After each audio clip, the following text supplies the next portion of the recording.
Thank you, everyone, for joining this webinar on cybersecurity threats and opportunities brought to you by ADC Forum. We're very lucky and excited to have the people joining me that you can see in front of us in the panel. We have Andreas, Peter, Loretta, Mohan, and Alistair, and Jed. The format we'll run today will cover a few minutes from each of the speakers in sequence to provide their insights on some specific topics. And after each, we'll provide for a little bit of Q&A. I'd like to remind everyone who's online that you're most welcome to submit your questions through the Q&A feature and/or raise hand feature. What we'll do is we'll let each speaker cover some time between sort of 3 to 8 minutes, and then we'll use the balance of a sort of 12 to 15 minute slot to Q&A. At the end of the six speakers today's time, we'll then open it up for general Q&A. But don't hesitate; you can lodge your questions at any stage, and we'll look forward to an engaging and insightful set of conversations ahead of us. So thank you, everyone. We've got people from around the world joining, and you will cover a number of topics, which I think you've all seen this in the email you will have received. So what we might do is move straight away to Jed Horner. And Jed, if you can perhaps provide us your insights on why is cyber vigilance so critical and how to build Australian expertise to address the growing threats to get us going. Thanks so much for that, Stephen, and great to be with everyone on the panel here today. You may note that Michelle Price looks radically different in my format. So Michelle is an apology on a plane, and I'm obviously filling in for her, and I lead our government relations function for Australian Cyber, Stone and Chalk, the two new merged entities, just as background for everyone on the call. But in terms of that broad question, why is cyber vigilance so important, and what can we do to build our expertise? I think I might preface it by saying, obviously, we already have a lot of expertise in Australia, which is the good news story. The other part is that question about cyber vigilance. We have to be careful not to conflate that just with information security alone. So I know there was a discussion we were having last night on a similar panel around narrow ways we've looked at cyber vigilance in the past and the way we need to look at it now. As we have scaled digital and penetrated different areas of the population where we're now fully digitized societies, and if you look at the United States and elsewhere, that is true as well, that brings with it particular risks, broadly speaking, and then particular vulnerabilities that come along with that. And those are the drivers, I suppose, as to why we should care about cyber vulnerability. So one of those drivers clearly is our national security as a country, which is all of that macro consideration, the critical infrastructure space we talk about, the water we drink every day, the power we draw on to do everything. And if we want to talk about Bitcoin, that's obviously critical too. And I know Loretta will get to that in a second. Absolutely critical and non-negotiable as a sovereign nation state that should be a focus for us. I don't think there's much contention around that. There is definitely contention around how we do that, and that's not new. The second piece of that puzzle, I think, is to the why question. Why should we care? Why should we invest? Why should people innovate? People like Alistair on the call today as well, who've built companies in this space, is our economic resilience. So we really need powerful startups and then companies that grow to mid-sized scaled companies that provide capabilities in-house here in Australia and indeed export globally. And that's a core part of our economic resilience. Because if you strip it back, otherwise what we're left with is just one set of actors, which includes multinationals who play a critical role, including in supply chains. But we need to build that capacity, and we need to make sure in Australia that we have those mid-sized businesses that punch well above their weight globally. So I think that's the other driver. It's the other opportunity for Australia. And if we don't do that, we're missing a very, very, very real opportunity economically for us. And of course, as I mentioned, back to the national security conundrum, so much of the physical these days rests on the digital. So those distinctions we made, I think it's becoming one, there's a convergence piece. But I think if we talk about them in isolation, and we're not thinking about cyber vigilance as a set of practices, which we can get more specific and concrete about, and then we're not thinking about the opportunities we have economically, that's where we have challenges as a country. So that's the economic and the security, as I see, opportunity and landscape. And I was going to say that becomes more pronounced when you get into the terrain, as I said, we are now, where we are digitizing so much with COVID. So from our QR codes to check-ins to the pathways we're going down as a country around digital identity, something flagged at a ministerial level, certainly at a state level in states like New South Wales. They're doing a lot of work around that journey. So customer journeys for people, life journeys. It also means re-architecting how we deliver services in government, which means rebuilding how we do that. To get very granular, that's the simple things like Service New South Wales, Service Victoria, all of the back office functions which have worked in Australia for a number of years, but which in no way are seamless. So even having standardized identity checks and the precursors you need to do digital properly is stuff we haven't done historically and we're now re-architecting. It brings in particular vulnerabilities. And if I can draw attention to what's happened in New South Wales recently around data breaches, which is well known and in the media, that's an example of how we've built digital services at scale, but there's very real vulnerabilities in the background around things like sharing information over email services because we haven't actually figured how to do that in more secure digital ways. So those are our challenges, our vulnerabilities, our threats. But as I said, the other side of that coin I see as an economic opportunity argument, if you will. And I think the nirvana we're searching for, and I'm loath to do it because I don't often quote politicians from that side of the world and that side of politics, but Gordon Brown, I think about 2010, was talking about the digital journey we should be on, which is around digitizing, tick, we're doing that slowly but surely in Australia, economizing, which is about scale, and finally personalizing. And I think when we talk about cyber vigilance, as I said, as a set of practices, but then as an institutional kind of bailiwick or approach, that's where that becomes very real and where vulnerabilities become really pronounced. So I think in that story, as I said, is the risk narrative, but in that story is equally the economic opportunity narrative that I'm keen to push. And I think I'll leave my comments there. These were intended to be very brief. I know we're coming back to that in a second. Thank you very much, Jed. I think that's a great way to set the scene for this dialogue. I might just kick off as people form their questions and think about things, but maybe from your position and the role and the important role the organisation you represent plays, what is the health check of Australia's expertise and capabilities, relative to what it needs to be in your opinion? We actually did a survey in the cyberspace, which is called the Sector Competitiveness Plan. That was a government-supported initiative, and we've gone state and territory-wide, compared the two, which is a really great scorecard. That's online at AusCyber, and it looks at how we're faring. So it takes pictures around exports, for example, and we can see there, if I can drill down, that states like Victoria export both interstate and globally. New South Wales has an opportunity there where actually, whilst we have a very mature sector, lots of companies are headquartered there, we've got a differential in terms of how much we're exporting, which we need to do better on. So that's a kind of a snapshot of I think, the economic opportunity front.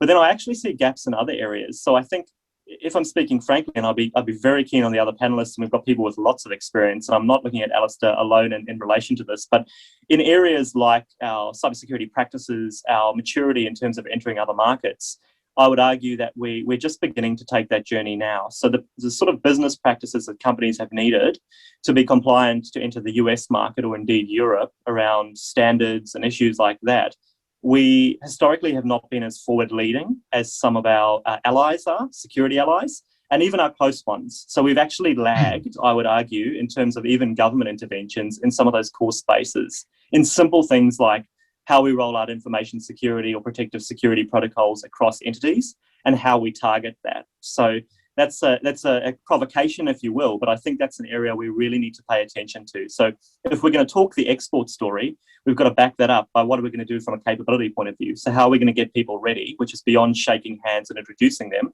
And then I think the other point too is that government seriously engaging in an open and honest way around some of those grand challenges is another thing we need to do. Rather than, I think, what we have, which is very genuine people in security realms making calls, I think there's also a lot of expertise that's distributed in the private sector, and we need to listen more carefully and have more nuanced conversations there. So two things. We need to think about those market opportunities externally, but we need to focus from a government perspective, from a capability perspective, as to how we build the rails, particularly for smaller companies that are seeking entry to those supply chains. And that's a piece I see that's a blind spot at the moment, frankly. I mean, an extension of this, and I invite the panel to sort of respond to anything Jed's raised as well. But the one of the challenges, I think, of getting the cybersecurity threat and issue and management across to organisations is that it's often seen as an IT department issue and not a board issue. And therefore not an all of organisation threat. How should Australia look to combat that? How should organisations treat and position cyber in their business decision making? Yeah, I'm happy to dive in there, Stephen and Jed, as a first point. I think, that's the critical path, really, right? We need to lead from the bottom, we need to lead from the sideways, and we need to lead from the top. And if the people at the top of the food chain are not paying attention to the problem, it's a big issue. So I'm sitting here in the new Australian Cyber Collaboration Centre, which I'm pretty proud of, which is bringing organisations together from federal government, state government and territory governments, as well as industry and academia, all under one trusted roof to be able to kind of be on the same mission, because we are all on the same mission. Everybody on this call is on the same mission, and yet we've found it a struggle over the past sort of 20 years or so to collaborate anywhere near as good as the bad guys do. And so the start of that journey has begun. But educating the board level is a really, really tough challenge, right? And one of the things I'm quite proud of down here is the leadership that Stephen Marshall has shown as the Premier down here. When we first opened the doors here on I think it was July 1st last year, the first thing that we did was a briefing for the top SA employers, and he wrote a letter to the CEOs of those top employers and said, hey, we would like to get you into the new Cyber Collaboration Centre to have a briefing. We already had pre-prepared his response to 50% of the responders. So 50% of the CEOs responded, thanks, Premier Marshall, we'll be there. The other 50% responded, oh, that's not my kind of area of expertise, I'll send my IT leader, right? To which we already had pre-prepared, no, that's exactly the reason why you need to be here and not your IT executive. Please make sure that you're in attendance. And most of them did come. And as soon as they are in the conversation and we dumb down the language, right? And, this is, I'm looking at all the vendors on the screen here, and myself included, right? We have, for the last 20 years, created a rod for our own backs by making, cybersecurity so mystic, right? By having terms, using terms and acronyms that no one else can understand so that we look like the smartest people in the room, when actually the problem now is how do we actually speak everyone else's language? And it's about business risk. It's not about cybersecurity. It's about business risk. So once we can start speaking their language and giving them something to bite down on that they understand, then it becomes easy for them to translate to the rest of their business why this is an important thing for them to do. And I think that's the first step in the challenge. And may I ask the same question? I mean, I think that's a great use case in South Australia and how the government led action to actually bring this to a CEO, to a board level, and obviously having some success there. But what's the health check there? You said 50% said, responded the right way and 50% different. What do you think the true test is really of where Australia is up to, not just in South Australia, but more broadly in terms of that test of actually starting at the top and understanding cyber as a threat from a whole of organisation, all of individual perspective? Well, just very, very quickly responding to what Jed had said and then answering that question, Stephen. We have been on the back foot. There's no question about it. Like from a technology perspective and a technology adoption perspective, forget about cyber for a minute. Generally, by and large, things will get invented on the West Coast, then they move across to the East Coast of the US, and then they move across to London and Europe, and then they come down here. That's generally there's always exceptions to that rule, but generally how it works. Cyber's no different. However, what I have seen that is really impressive about Australia right now is we've taken a step in the last 2 years to jump ahead and try and leapfrog instead of following that path. And I think that's exciting. Let others speak.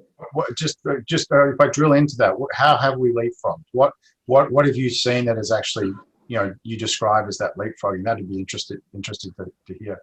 So I think it's all about silos, right? I think it's all about bringing down the silos, and you know, people have been wondering why South Australia is making some big moves right now, and part of the reason is just because we're small enough to put our arms around the problem. We're small enough to bring people into a room like this. If we notice that there's an issue, we call up the people that make those decisions from all the different ecosystems, and we get them into one room right here, and we say, right, here's the problem. We need to fix it. What are we going to do? We set some actions. We become outcomes focused, and then everyone walks away with their actions. We come back in a couple of weeks and go, who did deliver, who didn't?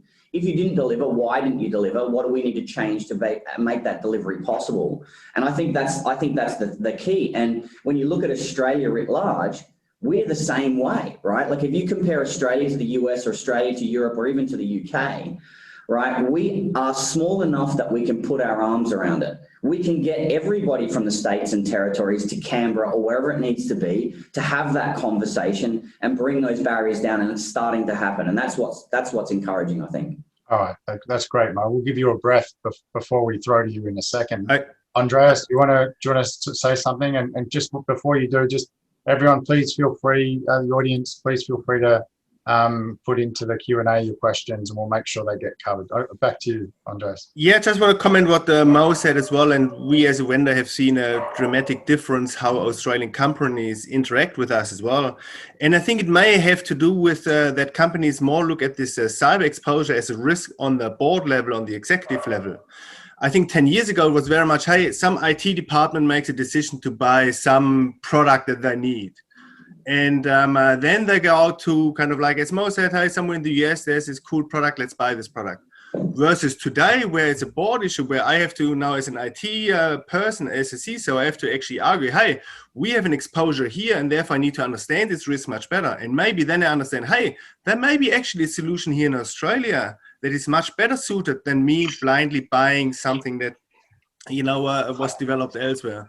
So I think we've seen a bit of a shift where people actually look in their own backyard and are much more prone to buying technology within Australia than it was, even 10 years ago, because there was, hey, my friend in this company bought, the product from XYZ, so therefore I buy the same thing. No, kind of like, hey, maybe actually I'm more inclined to buy from an Australian company because I don't need to just buy something. I need to be able to tell my board the exposure of risk and how much I have reduced it. So maybe it's actually much better to buy in Australia and to work with Australian companies. I think there's definitely a change that we've seen, which probably also helped the Australian ecosystem develop much, much better, because it's hard to develop anything if everybody buys from overseas, obviously, Yeah, no, that's a great perspective. One of the risks is actually using overseas providers in Australia to solve an Australian issue. So that's a point I think we'll come back to that as this dialogue progresses. And sometimes people just need a big threat and a big disaster to realise they need to react as well. But perhaps we'll get back to that. Mo, now that you've had a breast, Mohan, if I could pass back to you. Mohan is the co-founder and CTO of DTech Systems. He's been in the cyber space for a long time, and as we can see from your background, Mohan, it's all encompassing for your life. So please share your insights and give us that insight around the intersection between privacy and surveillance, or privacy by design in the enterprise security world. Yeah, thanks. I'll be very brief here because I'm sure there's going to be a lot of questions and answers at the end of this anyway. But yesterday I was on a panel with Michelle Price actually, and that intersection between privacy and security came up. So the topic of that conversation was actually security by design, and trying to educate the non-cyber security professionals why you just need to think cyber in everything that you do. Just stop and pause. Ask the question, what's the impact to security, and then move forward, right? And that's really all it's about. But actually, privacy by design is just as important.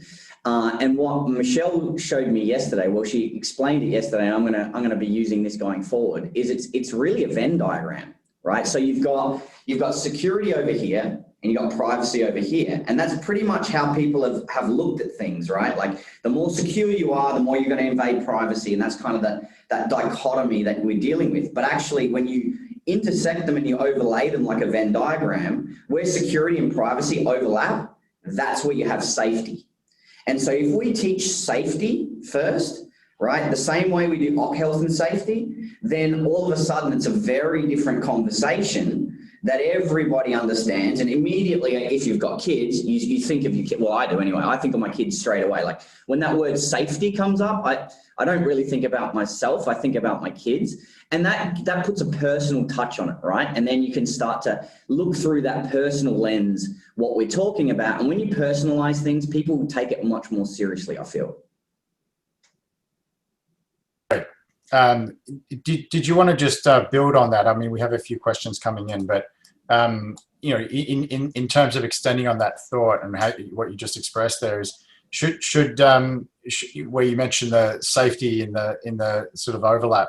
I mean, should directors, and we have a lot of CEOs and directors who are on these in our audience. I mean, should directors be as accountable for OH&S risk as and cyber risk equivalent? I mean, there's some examples with OH&S risk where, you know, in particularly oil and gas sector where you know, people are now responsible personally and liable for negligence around safety. So given cyber is a national security threat, not just an organizational threat, what liability or obligation do you think will come into how the responsibility of cyber is treated within organizations, and what should happen there?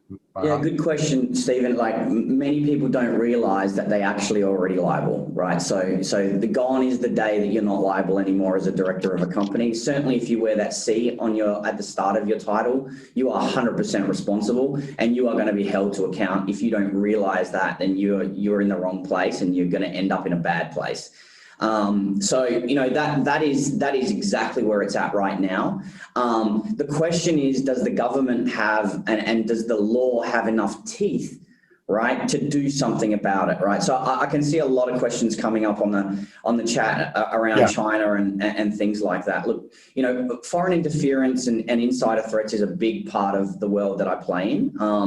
And yes, it's an issue, but it's always been an issue. It's not more of an issue now than it used to be. It's the same issue. It's just coming to the forefront, right? And people are just starting to realize it. Now, here's the big problem, right? We caught, and this was a public, you'll be able to search this case up. One of our largest customers here in Australia, one of the largest financial organizations in Australia, we actually caught a Chinese national trying to steal Australian citizen data, some very specific Australian citizen data. We worked with New South Wales Police to catch them and to prosecute and to get a guilty verdict. It was a strong case. We prosecuted well. The result was what we wanted. However, right, this is a foreign national who was trying to leave the country with our citizens' data. What do you think was the penalty that was awarded to this individual? How many years do you reckon? I dare not respond. Does any member of the panel like to make an informed guess? Jed, you look like you're nodding. Shall I put you under the bus? I'd like to say 10 years, but it's probably 10 months. I'll give it a couple, max. Yeah, so you're both wrong. So he got 140 hours of community service. He got on a plane the next day, he left to China and he never came back. So we never got the community service out of him. And I mean, how pathetic is that? All right, so that was a little over a year ago, right? So if you don't have teeth, it doesn't matter if people are liable, because at the end of the day, they're going to say, well, shit, I'll take the fine every day of the week to be lax and not care and not spend the money and not invest. And that's the bloody problem, right? Yeah. That's why compliance and regulation doesn't work if you don't have teeth on the other side of it. Yeah, so Mohan, it's interesting that we talked about the embedded liability already in directors and officers, which they may not be aware of, yet the judicial system hasn't played the role it needs to play there. Whichever country of threat it would have been, it's the fact that it wasn't prosecuted with an outcome perhaps severe enough to deter. So deterrence is obviously an issue. Given we've got a couple of questions that are backed up here. Craig Mudge raised, and I think the panelists can see this, but I'll just read it out for our audience. But overseas-owned firms dominate the Australian market. Managed security service provision requires no local presence. Australian firms have no incentive to buy MSSP from Australian firms since economy of scale favours a US-based firm monitoring networks globally from a non-Australian location. As a result, no local companies are among the top 15 largest software providers in the local market in Australia, according to the analysis conducted around the release of the 2020 update to Australia's 2016 strategy. Now, first question, is this still the case in 2021? Second question, why? Well, I'm going to say, let me just firstly say that I suspect as a company, CyberCX would be amongst the largest managed service provider companies in Australia. We now have something like 800 cybersecurity professionals, 700 of whom are in Australia. I'll separate vendor and technology from people behind screens actually doing the work. So I'm not sure if I necessarily agree with that. Having said that, there's no doubt that for a long time, overseas vendors and overseas sort of service providers have dominated in this market, and we think I'd argue that's probably not a great thing for the sovereignty of Australia. Going back to some of your original questions that Mohan was answering, I think we've seen quite a dramatic shift in sort of how much IP is generated in Australia. Andreas made the point about the way in which people would engage Australian firms in the past versus now. I actually think that things are much better. And while they're not perfect, and by the way, we believe in an open market as the vast bulk of Australians do. So you want competition, it makes us stronger. I just don't know necessarily whether in all technology, and I think Jed would agree, AusCyber and the Australian government has always said that you don't need to win in all of the vendor patch. We should just win in the bits where we have a sort of a natural skill set or a place where the market is weaker or where there's need for disruption and innovation. So again, it's a great question, but I'm not sure if it quite reflects the reality of the overall market. That's great insights there, Alistair. May I just come back to you just quickly then? You mentioned we should have specialties, if I paraphrase. What should Australia's skill set focuses be, or to actually build the sort of world-leading expertise or play that sort of leaderboard role? What should we be known for in this space? Well, I would defer to Jed and the AusCyber sort of sector competitiveness studies to look at the bits of the market they see. Clearly, from our company's point of view, we think in a professional services sense that we can punch above our weight. Peter's here, Secure Code Warrior is doing really well. Andreas is working on the concept of encryption and the next generation of the way in which that needs to be done to protect us. And I think there are niche parts of what is to talk about cybersecurity is a bit like saying you're religious. There's an awful lot of theological pursuits one could have when they talk about religion. This panel alone covers a whole range of those areas. Loretta with her roles. It kind of, well, let me just answer that by saying, Jed, what's your view and that of AusCyber and where we've been palming people off in terms of putting money behind development? Thanks for that. And I think to Alistair's point, it's about picking areas we know where we've got natural strengths. The sector competitiveness plan talks about a few which won't surprise anyone on this call, but financial services traditionally. So if you look at a lot of cyber companies in particular from a managed service perspective, or however you want to cut it, that's where a lot of them focus their business. And in some states, 75% of businesses, that's their core area of focus, which is really interesting. I think to Alistair's point as well, there's more sovereign areas where there's a natural gelling of interests. And I think defence and space would be two that I would nominate too. And I think, I can see nods in the call, but it's not rocket science, no pun intended. But those are areas where there is significant sovereign investment, domestic capabilities, and we have an interest in ensuring that those technologies are managed, rolled out, scaled in a way that works for us from a security and economic standpoint. So those will be ones I would nominate. They also happen to be government priorities, as we know, and there's myriad others in the sector competitiveness plan, but I think at a high level that should give people some insights.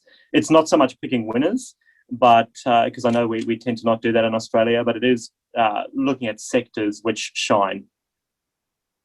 Thanks, Jed. I just want to pull that thought back to the sort of the CEO, director's decision-making or minister sort of decision-making issues, and how much of the pressure for change, we've talked about a little bit about liability on people in decision-making, but how much of pressure is coming from, and this is from a question from Philip raised, is there a re-rating that's occurred because insurers and investors are actually, like climate change perhaps, assessing and filtering and driving change at a shareholder action level or at an insurer risk level? Is this a factor? Does anyone want to jump on that before I throw Jed back? I might dive in, and then noting that people like Mohan and obviously Loretta and Alistair and others in the call will have views on this, but I think some of that has been driven, one, frankly, by legislative changes, which are being touted now in terms of, directors' obligations. And we know that's in the cards in terms of that critical infrastructure space in Australia. So that's the old school structural approach of making people care, which does drive action, as we know. And for the psychology of Australians, we know that is how you drive change too, is that we are a nation of rule followers. That is in our DNA. So it works. The second piece I would say, though, is some of those pieces, and it takes me back to a really good point Mohan had raised last night at a panel he was on. At the moment, if you don't understand those obligations and the impacts in your business as a director, it's a big problem, because we know that some insurance companies are not paying out based on, for example, if we have attribution of activities, and I know one of the questions went to that, particular nation states. As soon as one of those attacks is attributed to a nation state, you could argue as an insurer that it's an act of war, as some have done. And actually that poses a huge challenge for you, because I know that in the United States, for example, there's a few companies waiting to be paid out for actions many, many years ago, and it is not chump change based on real material damage to their businesses. So, half of it is around, we've got these things in the pipeline which are changing in terms of our laws, and people will have to adapt. So that will be a board level discussion, probably a rushed one, I would say. But I think that the second piece of that is obviously people should be aware now that in the market, that is exactly what is happening in relation to cyber insurance. So particularly for people who are not being proactive.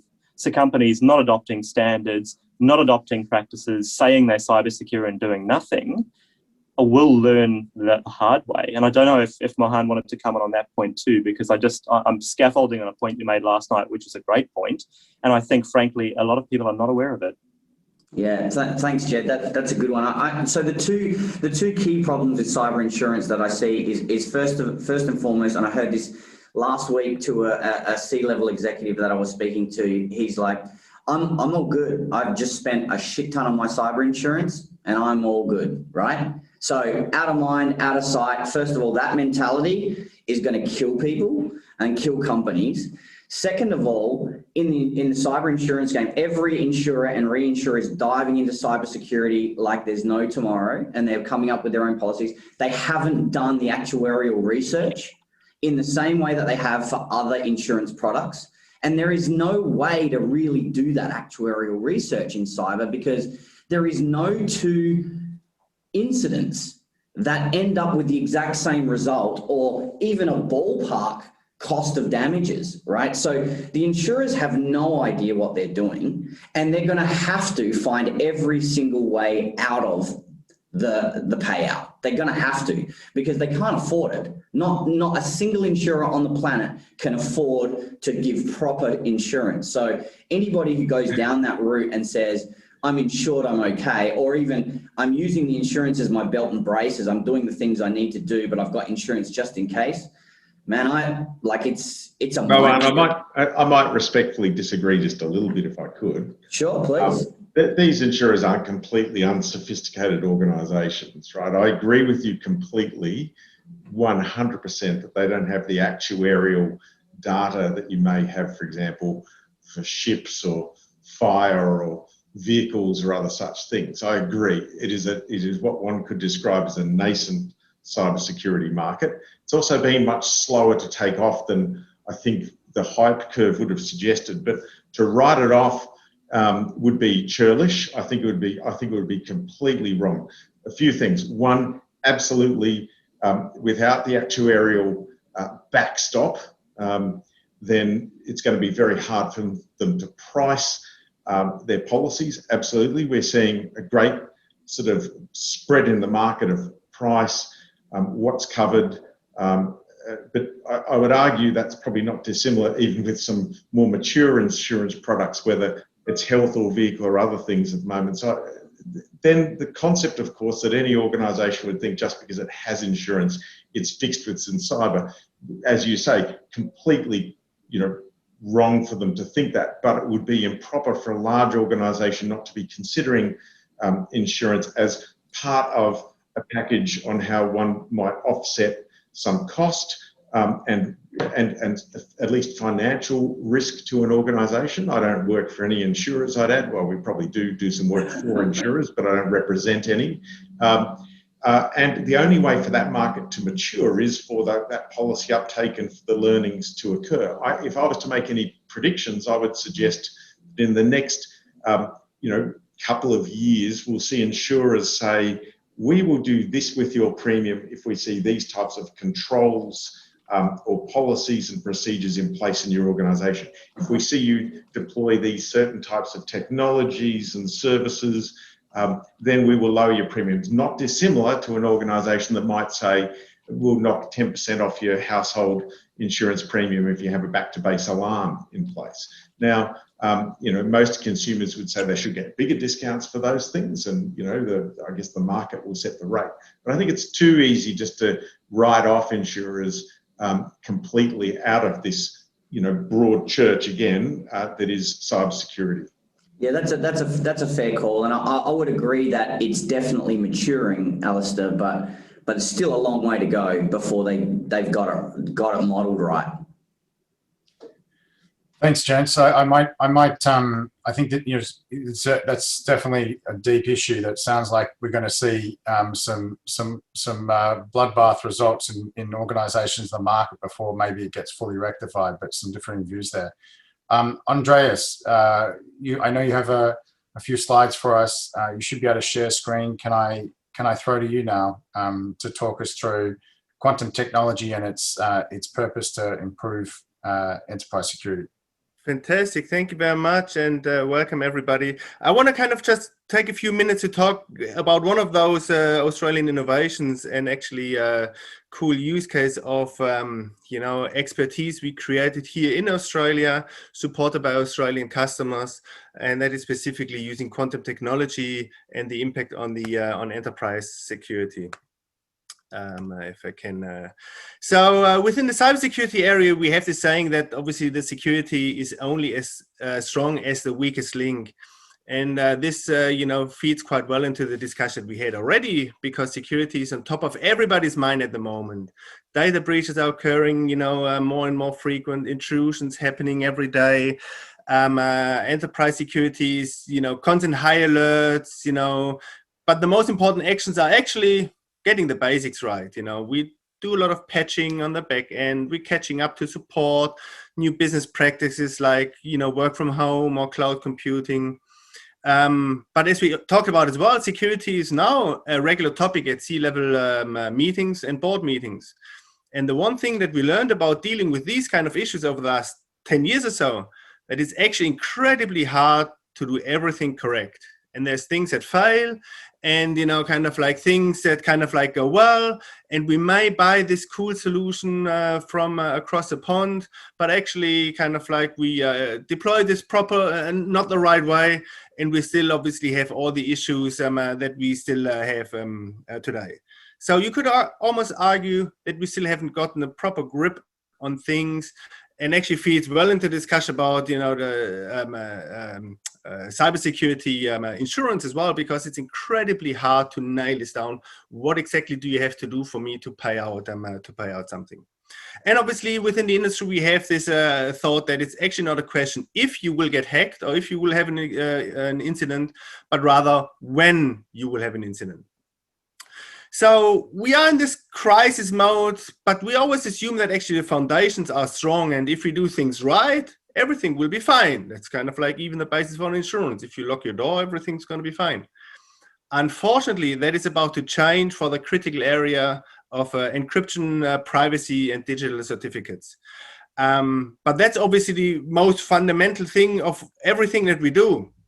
At the moment, most of the encryption and all the privacy is based on this mathematical trick that we call a one-way function. It's really easy to do one way, like I can easily multiply two numbers, but really hard to go the other way. If I have the resulting number, it's hard for me to find those two numbers.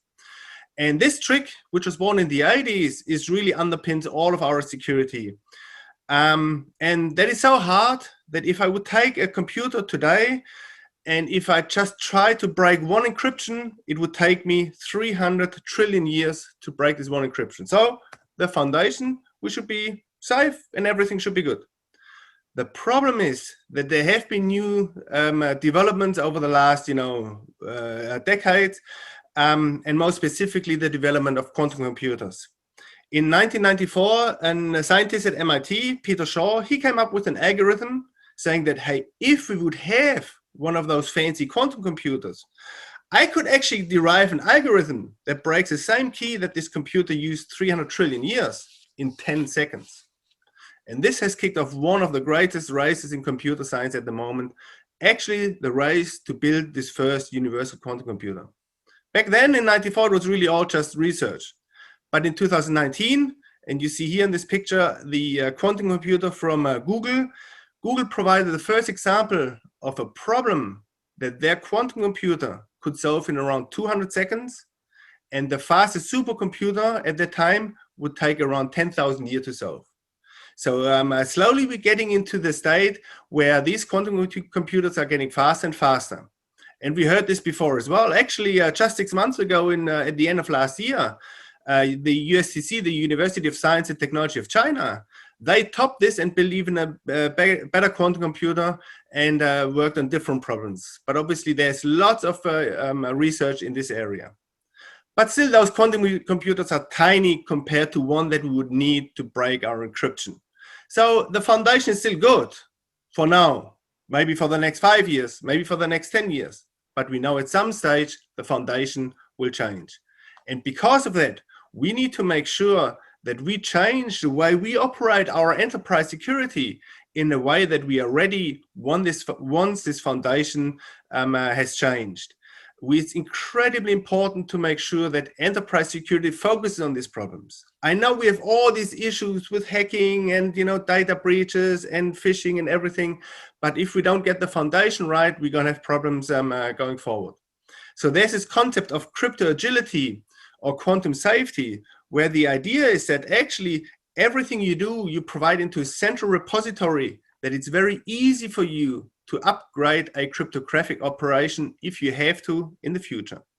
And this crypto agility is actually becoming one of the most important issues for CIOs, because you can actually change the way you operate once new threats arrive, which is exactly what everybody in insurance does, which is exactly how an agile corporation needs to work. If something changes, I need to be quick to adapt to this new way of doing things. Ask your head of IT, hey, if one of our hashing algorithms, if we have to exchange it with the new ones, could we do this? How long would it take? If your head of IT can't give an answer there, you have a problem there. But that also means that every enterprise security project or enterprise project needs to be reviewed to ensure that they are actually agile and they actually adhere to the quantum safety before it's too late and before you release these projects into the wild, because it may not be as easy to fix once they're up and running. The beauty of this is as well, and this is my last slide as well, why quantum computers pose a big threat to all of the cryptographic operations and the foundation. Quantum technologies provide also massive opportunity as well. And this is what we at Quintessence Labs do exploit very, very heavily. We, for example, use nature to provide random numbers. Random numbers are the most fundamental ingredient for every cryptographic operation. We have a true random number generator, which doesn't produce random numbers based on a predetermined algorithm with zeros and ones. We actually harness nature. We harness a concept called quantum tunneling to produce true random numbers, either as a PCI card or as a chip factor as well. Another example is quantum key distribution, where we can safely distribute encryption keys between two parties on the left and on the right in a way that is guaranteed and secured by nature, in the sense that if someone were to listen into this traffic, any eavesdropper, because it follows the laws of quantum physics, any eavesdropper will necessarily change the state of the system. And we can detect that someone is actually eavesdropping, not because we have some fancy software running on these systems, but because that's how nature operates. If you eavesdrop, you're changing the system, which can be detected on both sides. So actually, Australia is a world leader in these areas, both in research. Obviously, UNSW, there's plenty, the ANU, there's plenty of research organizations doing fantastic work in terms of, fundamental research, but also on the commercial level, companies like, Quintessence Labs, who take these really unique technologies in practice and into reality. And this is kind of like what I wanted to, showcase today to you as well a little bit, open up the idea that there are problems we need to address in the long run for our cryptographic operation, especially now because security and privacy is really on the topmost agenda for virtually everything we are doing. And I think with this, I leave you with some of these thoughts. Thank you, Andreas. Does any of the panel wish to raise anything in relation to this? I think the idea of quantum technology is often used freely. Maybe I just ask Andreas, just for the context of what you described and some of the techniques, and in some ways you've answered some of the earlier questions too about what Australia is leading in, but maybe just describe what you mean by quantum technology. So quantum technology is a fundamental kind of like way how we use processes that happen in nature and we use them for greater good. So, quantum computer is a way that we actually emulate or simulate what's happening in nature and can build a much, much better computer meaning for certain problems. This computer is much, much faster.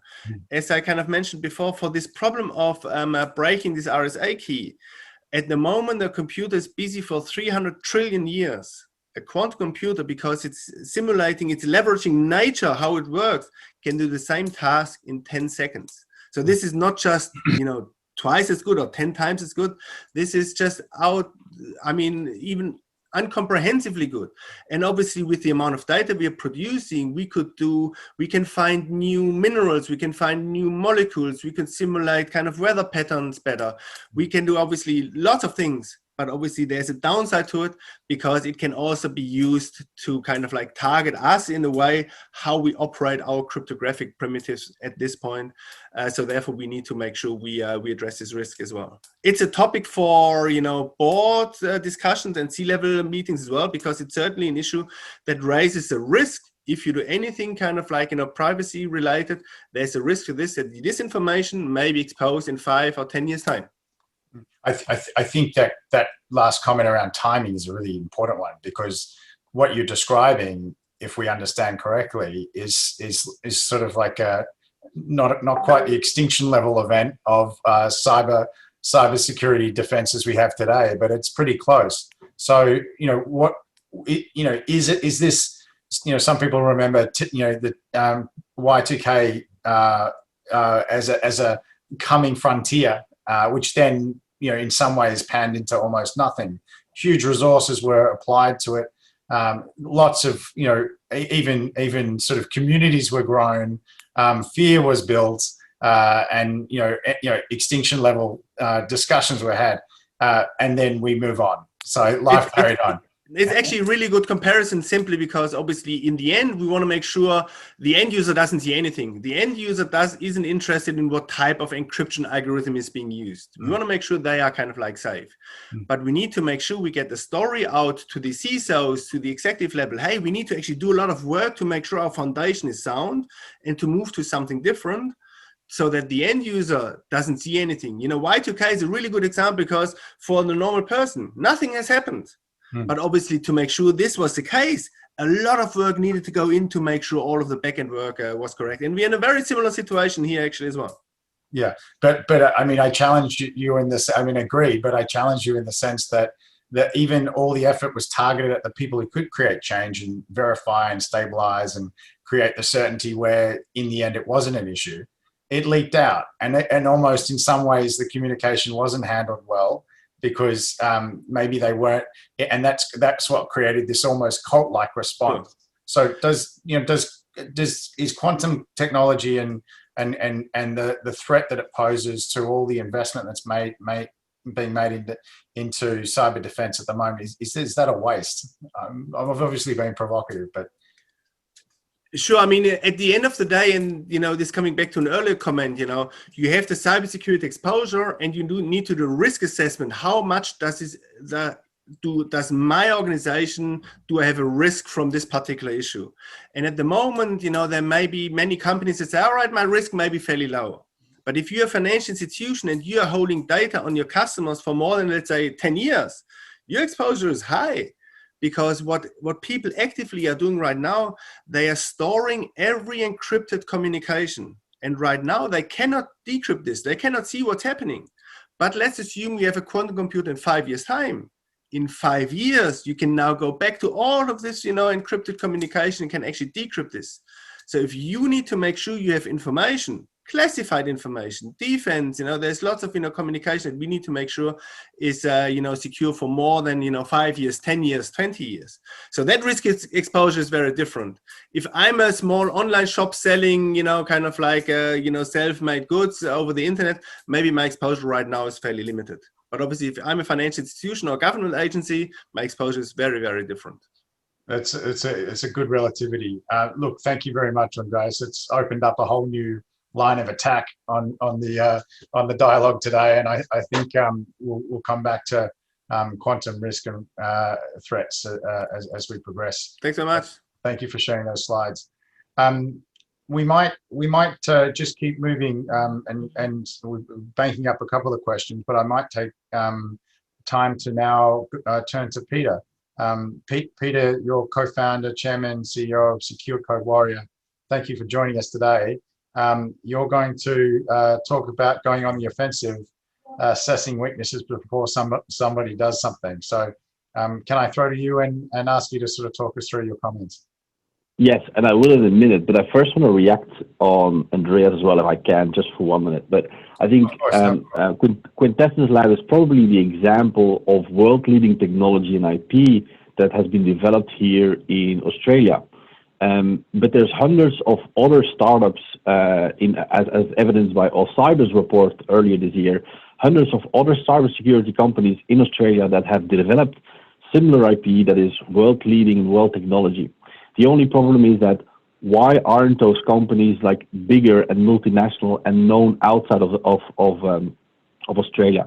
And I think that's where we have an opportunity as a country to become a world leader in cybersecurity, because we have this great technologies, great knowledge locally, but how do we get outside to the US, to overseas, and actually promote that? And in my opinion, there's probably two things that are kind of missing. It is changing, but one is the investment in those local companies.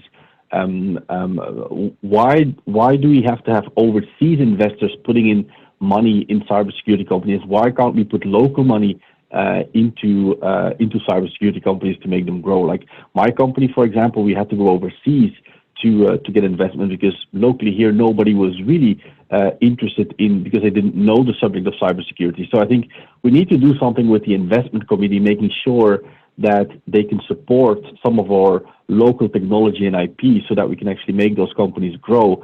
And the second one is local buyers. Many of those local, really good sovereign companies and technologies that we've developed local buyers, executives are afraid to buy locally, and they prefer to have a known, well-known brand from overseas and kind of bring them in, because nobody has been fired over getting an IBM or an HP and buying stuff from them. But it's like avocados. Like we should be buying avocados locally from Australia, not import them from South America and bring them over. Like we should buy local here because we have great technology, we have great support, and it will allow our economy to basically take those 300, 400 startups and really make them grow into the next Quintessence Labs, and the next Secure Code Warriors, and the next Atlassians and other big tech giants that we've kind of been able to produce in other sectors. We can do that from a cybersecurity perspective as well, and I think that's where we absolutely have an opportunity. Look, that brings up a really interesting challenge, which is, we've talked about a little bit today, education, capacity building the country, where leadership is occurring, and as you talked on, but also funding and financing. Is it a risk to have foreign financing to these successful companies? I mean, in your case, Peter, you had no choice, so you went there, and your success is sort of demonstration of why people will invest in these companies. But is it better if it's really an Australian company for Australian purposes to get Australian funding too? What do you think? Well, I honestly think it is better to have it locally. And the reason why is most overseas investors, especially US investors, if they put money in your company, they want the headquarters, they want the knowledge and the brains to move overseas to San Francisco or to anywhere in the US where they can kind of have more control over you. And as a result, we lose employment, we lose brain damage, we lose founders. And I think that's not good. Like if we could put in local money and let these companies grow locally, we can build the next Atlassian in cybersecurity. That is totally possible. Keep employment here and keep some of that success and flowing back to the rest of the startup economy. But I think by getting in foreign money, there is a risk that many companies have to move overseas, and we will just be left over with a small part of the company still here, and most of the employment and taxes are now being paid overseas. I think that's one risk. The second risk is, of course, getting investment from, let's say, more aggressive investors that are from foreign nation states that basically want to steal the IP or get a copy of the IP and they basically kill the company, and suddenly your IP has gone somewhere else, and they will copy it and start up another company doing the exact same thing. So I think there are two big risks of taking overseas money, and that's why I think having local investment in our IP and our startups is really important. Do you think, Peter, that there's an increasing awareness? Maybe it hasn't sort of reached that tipping point where there's enough critical mass of funds focused on cyber assets, or investors looking for cyber assets, or even corporates willing to back cyber technologies and investments to justify it. But is that changing? What can the government do? What can the people, the audience here, who many of them are in leadership positions and potentially invest in themselves? How does this investment community grow to actually support the capacity building you're talking about? I think it's slowly changing. I think 5 years ago, when I went out for money, there was literally nobody interested. They were all scared of cybersecurity. They had no idea what the thing was. Now it's changing. There are some firms that are comfortable with putting money in cybersecurity, but there's a lot of them that are not. There's a lot of money there in the market that are still not flowing into our local startups, and even a lot of angels investors are still afraid of cybersecurity because they don't understand it really well. So I think we need to get more comfortable. We need to talk more about how good some of these investments are from an asset perspective, and how we can kind of grow them, and how important it is to create that ecosystem. That's probably one. What leaders can do that are on the call here is that when somebody in your company is buying technology, is question them whether can it be Australian made, can it be local made, does it have to be an overseas technology that we bring in? Don't we have something similar that we can do locally? And maybe the government there can help with incentives of buying local rather than kind of importing technology from overseas. Yeah, I mean, I think Loretta, it's probably a good thing to segue to, and funding and financing, identity, KYC, AML, some of the backbones of actually solving security or raising issues are at the core of distributed ledger applications and blockchain applications too. So maybe Loretta, do you want to respond to Peter or even touch on that? Yeah, so I mean, I've worked with Peter and Mohan and Andreas for a long time, and we're talking about years ago when nobody in Australia, investors, and I still think to a degree they're still risk adverse, although we dig stuff out of the ground and we're happy to go and put a bet on that. But things like cybersecurity investment is still very risk adverse. But I mean, I've been thinking about the model to change that, because we do have some amazing cybersecurity companies in the startup world in Australia that do struggle for financing. So one of the ideas that I had was the big Australian companies, for all of you out there or the leaders that are listening to this, when you have a problem, it would be better to get one of the startups to come in and give them a 3-month contract, pay them some working capital to solve that problem, and then if you like the product, you could invest into it, because we don't have enough. There's a problem in the startup community, not only just in cybersecurity, but in a lot of the emerging tech I do, comes into the fact that they don't have any working capital and they can't get, they need investment, but they also need the ability to pay people. So when there are problems around cybersecurity, if the big Australian companies, instead of looking abroad and going, we have to go buy something, look at the startups, look at what they do, get them in, give them a 6-month contract to try and help you figure out that problem. If it works, that's a great investment opportunity. So I think there needs to be that level of engagement. There needs to be those sort of routes that, instead of giving pure investment straight away, if the investment companies or the investment arms of the banks are a little bit still risk averse, give these guys a contract for 6 months and see what happens. And then if you think you can get that better overseas, do so. But if these guys are good, then you can invest into them. And I think that's a really good model that Australia should be starting to develop, not only in cyber, but also in things like in blockchain technology and AI. And a lot of the startups we have in Australia do punch far above their weight. Like, they're excellent. But, in what I do, blockchain, everybody's still having to leave the country for the reason they can't get investment and the regulations are not proper. So that, I guess, that feeds in to what you want me to talk about, Stephen. It does, Loretta. I might come back to you though and just unpack what Peter's saying a little bit more if we can. And it leads into a question raised by Greg Rudd, one of our listeners. This problem never really goes away is the comment. Cyber is a forever problem, just something that you maintain a defense against. Manage against, if I paraphrase or interpret.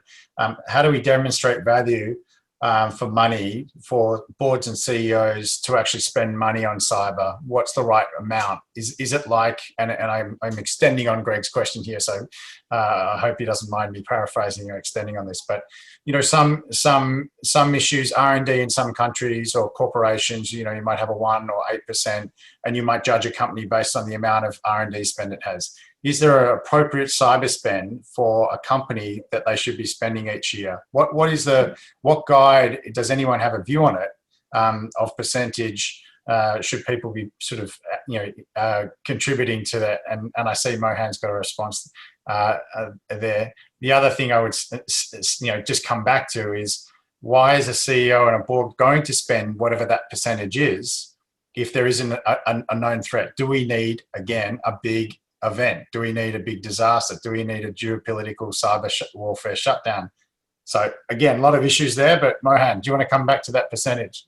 Yeah, very, very quickly, I don't think there should be a percentage. I don't think cost should be the question, and I don't think you can set a cost. So cybersecurity is just something you have to do, right? It's not should I do it and what am I going to get in return? It's like, if I don't do it, my business will die at some point. That's basically the bottom line. But Mohan, what would you advise, CEO boards, if they were sitting here in this room with us, many are, how do I make that judgment? What is the right amount? What should I budget allocate? Like, how do you practically deal with that?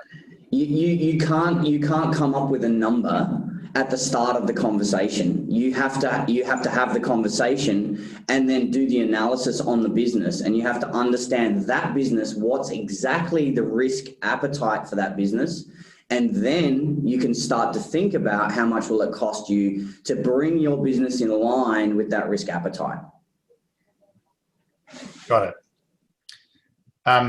the other part of Greg's question is, how do you demonstrate value for money? I mean, that's you've answered a part of that in the sense that it's hard to quantify. You just have to, but why? Like, what's that risk? Loretta, go. Can I add in that? Yeah. Because if you have a breach, and we've seen data hacks about centralized databases all over the world. Every company's been breached. Every government's been breached. The cost of a next breach will cost your company if you don't have a decent amount of money to throw at it. So my argument would be, what are the risks if you actually get breached and compromised versus not worrying about that? So it's hard to quantify, but it's probably the biggest risk that everybody has. Can someone give an example? Yeah, thanks, Loretta. I mean, just carrying on from it, can we have an example of that? Because I mean, I've just a little bit of experience on my own background, but if there's a cyber event, most people will use the IT department to manage it, set up the defenses, do it over time, even if they're a high risk, large enterprise organization. But sometimes those skill sets aren't equipped to deal with a breach. So therefore they're unprepared when a breach occurs, and they end up spending thousands or tens of thousands of dollars an hour or a minute which can be in the tens of millions of dollars or more of breach to actually fix it. Is there any examples where anyone can share without, I guess, disclosing names where, just to give because this all happens so much in the shadows, because the other problem I think, Australia faces and organisations face is no one wants to tell anyone they've had a breach. There are obligations to tell people they've had a breach, but not necessarily broadcast it to the public. It does incredible brand damage. Not to mention, obviously obligations and, ability to operate, particularly if you're a licensed organisation in the financial services sector or what have you. So these are things that naturally don't want to be surfaced. May I please perhaps start with your last observation, Stephen? One of the problems we face, I think, particularly in Australia, is victims of cybercrime or cyber security incidents are often re-victimised by our community attitudes and the discourse around the events that they suffer. And as a former police officer, police and magistrates and judges and society more broadly learnt a couple of decades ago, still far too late, to stop blaming victims in the offline world. You don't tell a person they shouldn't have been walking down the street when a person assaulted them. But still today online, victim organisations are re-victimised when it becomes public that they've suffered a failure. Now, are there things all those organisations can do to reduce the likelihood of the event occurring? Of course, absolutely. There are things they could have all done, or else there wouldn't have been an incident. I used to get asked in my last role by journalists, usually the first question when I was standing up talking about something the government was handling. And the first question would be, could the government have done better? And I'd say, well, of course, I wouldn't be standing in front of you if that wasn't the case. But, this is the simple reality of connected technologies. They are insecure by their nature. They will always be insecure. This is degrees of risk. So going back to Greg's question, one, we need to look at cybersecurity as an investment. Cyber risk resilience, making our organisations less susceptible to what is an increasing threat environment where the consequences of failure is growing because of our reliance upon those technologies, where we talk with boards and CEOs and others about about risk. And boards are good at risk. Boards get risk. They get risk in terms of their finances, their reputation, their staff and other things. Cyber is just one of those vectors that leads to risk being manifested, and we have those conversations about it. The other thing is we should look at a cyber investment as an enabler for business. So if I go back to when I left the AFP, I went to eBay, and eBay at that time also had PayPal. They've now separated as companies. And the reason why PayPal was so stunningly successful online was because it grew up online. That was its pedigree. So it understood the risk of fraudsters and the nature of online threats as a payment method online. And by its nature, the security and safety wrapped around it was an enabler. It led to its adoption. It reduced fraud and all those other things. So it wasn't a cost to the organisation, it was an enabler to it. And when I talk with boards around Australia and around the world, I try to pitch cybersecurity in the sense of saying, what would it let you do as a business if you got this right? If you got cyber risk right? Could you move into markets that your competitors can't? Can you protect your IP, the secret source of our economy from large-scale theft? I mean, the G7 came out in the last 24 hours, talking about China and its wholesale, continuing wholesale theft of IP. I'd argue probably the largest sort of crime in history, the transfer of IP from those who create it. Peter was talking about this earlier about investors taking IP. How do we protect that? That's a big return on investment. It's not a cost. It's protecting the lifeblood of your business. That's the type of language we need. Now, there's no doubt that this is risky and a threatening environment, and we can all tell stories of failure. What we should be talking about is how we didn't fall victim because of the way we invested, how we were able to protect our employees and our manufacturing because we were able to wrap that layer around it, how we could move into those markets and do business we couldn't have done before, online, in other jurisdictions, because we had cybersecurity risk management better done. That's the type of dialogue we need, and that's where I think we can partly answer Greg's question. That's a really comprehensive view. I picked up on one thing you said there, which I think is stunningly elegant and simple, which is, investing in cybersecurity. It's not a cost. You should be investing in cybersecurity, and that one line I think captures probably the response to Greg, very well. So, thanks for that insight, Alistair. We might move to Loretta, just to keep. I'm conscious we've got to get through your insights, Loretta, and we'll come back. And I'm conscious there's a few people who've raised questions on what you've touched on there, Alistair, around the geopolitics and security, which I want to get back to Peter's sort of offensive approach, perhaps as well, in terms of proactively what can be done. So Loretta, over to you. Why will blockchain secure financial and other important business transactions? What role does it play? What is it showing us? And perhaps is it the new DNA going forward in the PayPal eBay comparison? Is blockchain not a threat? So yeah, I thought Alistair, that was a really interesting point about eBay. They came from online, so they understand the world. So it's a bit like Bitcoin in the blockchain space. It came from being built as a security system after the GFC. So they understand the risks and the security issues. So blockchain technology, we've all heard about it. It's the first application obviously was Bitcoin, which is effectively the digitalization of money. I'm not going to say that's currency because it's not. Money has many different meanings to people. But it's a combination, I guess. It's a fancy name for a big database. We use databases every single day of our lives. But every database you've ever used has been hacked. The Bitcoin database has actually never been hacked. So I know Andreas will argue with me about this later, and quantum computing may be able to get up there at some point to be able to hack this database. But time has proven over the last 10 years that's not happening. And I'm not sure that it will, as protocols get built on top of the Bitcoin blockchain, a public blockchain, and other blockchains come into existence.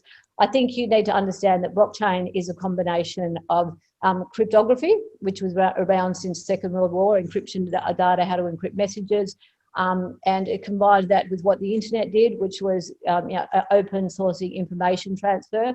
Bitcoin comes along in 2009, and it added onto the internet, which nobody really looks at because it was an infrastructure play. It added on to the internet a security protocol layer.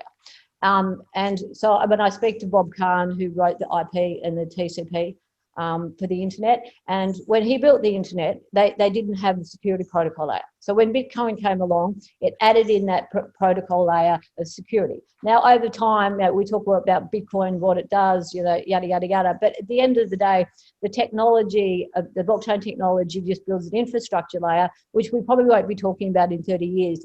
And it's built a secure protocol layer on top of the internet.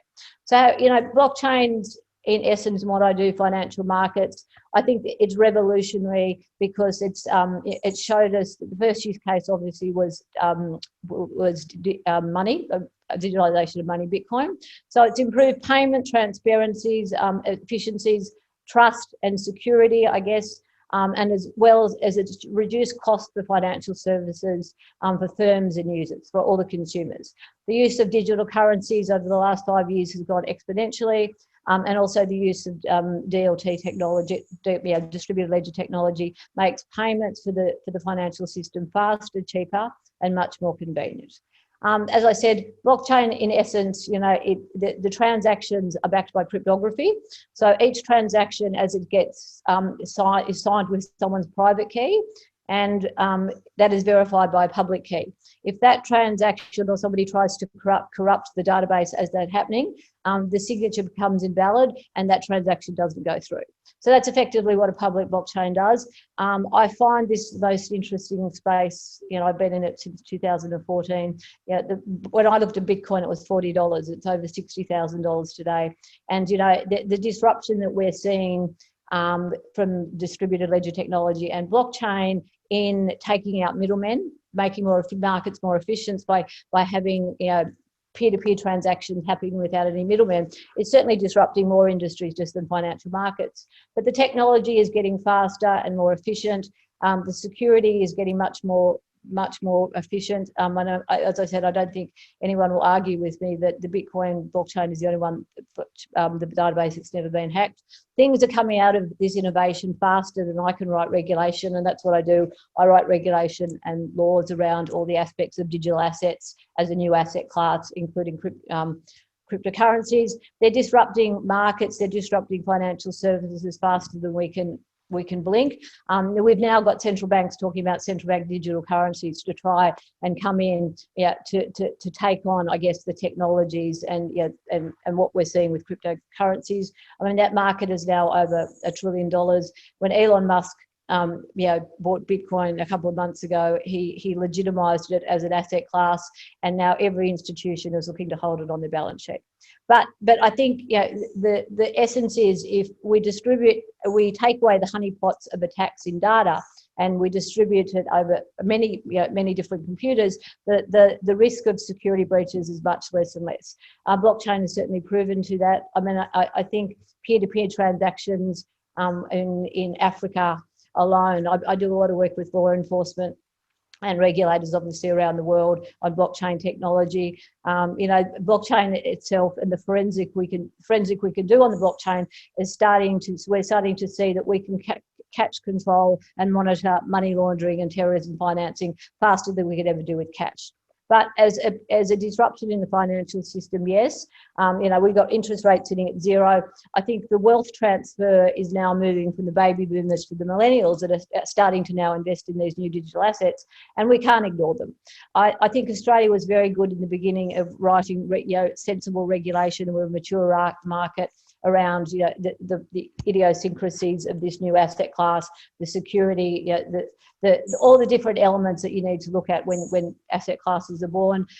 We've dropped the ball a little bit, but I think we can pick that up. And the essence of digital ID, I think, is a very important point, because blockchain has now shown us that if we can digitalize money, why can't we start to have this sovereign self-ID system around digital ID? I think that's the next mover in blockchain. I'm now vaccinated against COVID. I've had my 2 jabs. I'm coming back to Australia on Sunday, and I have a piece of paper that says that I've been vaccinated, written by a doctor and stamped on. Now, it's 2021. We're over a pandemic. Can somebody please tell me why we don't have the technology to have a digital ID that says that I'm now immunised against COVID?